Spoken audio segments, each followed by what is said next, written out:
We had reports last year of misconduct.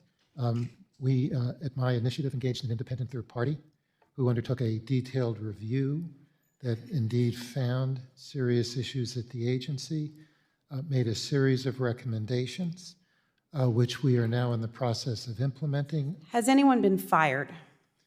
I can tell you that in the last 12 months, there have been 16 disciplinary actions, 8 of them involving removal or proposals to remove, and these are at executive and manager Has level anyone been positions. fired? The Yes answer or to no? that is yes. Yes. And you, as the chairman, have been there overseeing the FDIC for 9 of the last 13 years, and it is under your watchful eye that this toxic workplace environment has been allowed to persist, and a rampant boys' club culture that has led particularly your female employees to feel unsafe, dismissed, and unheard. Will you now today take responsibility for that? I have done that previously and committed to implement all the recommendations of the third-party report. But you understand the frustration that the American people may have that this has been under your watch, and it is consistent with President Biden's actions of not really firing anybody that is doing a terrible job. After the release of the report, you said you intended to resign upon confirmation of your successor. However, this has not occurred, and just yesterday you said you intend to remain in your position until January 19th, the day before Trump's inauguration. Chair Gruenberg, there are significant issues at the FDIC that are highlighted in the report. You've stated your intention to resign. Why do you believe it's appropriate to continue to proceed, particularly with these, not to mention all of the politically motivated rules that you're trying to implement and these major rule changes when you cannot address and haven't addressed in 9 of the last 13 years major workplace culture problems within your agency? Congresswoman, as I indicated earlier, I previously said I would step down when a successor was confirmed.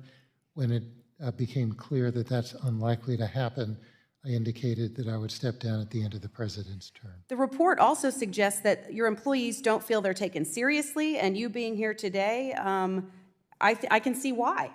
You refusing to resign and step aside and allow someone else to take over and try to fix the problems that occurred under your watch, how can you justify that when it appears that the workforce lacks trust in your leadership? We have worked very hard to follow up on all the recommendations, engaging not only senior leaders at the FDIC, but employees throughout the agency.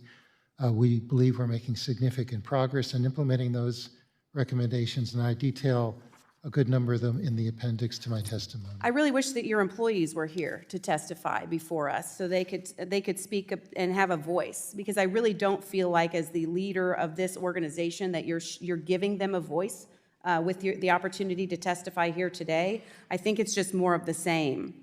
The FDIC plays a critical role in maintaining confidence in the banking system.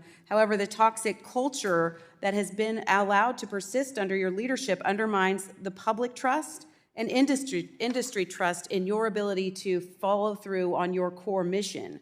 Why do you think remaining as chair is the best approach when really, how is that restoring trust with the FDIC among the American people? To allow you to stay and to be here today to testify, really not standing up for the employees that have suffered under your workplace culture.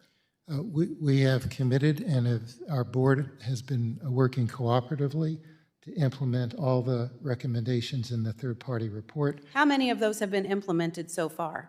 A number of them. Let me get back to you with this, specific number, both what we've done and what we have in process. I've just got a few seconds left in closing. Your actions and lack of leadership and accountability during your tenure at the FDIC are unacceptable. I would urge you to consider tendering your resignation today. There are clear, widespread issues that have only gotten worse under your leadership, and in the aftermath of the independent report, you've done close to nothing. It's shameful and embarrassing, and I look forward to your resignation in January. That truthfully should have happened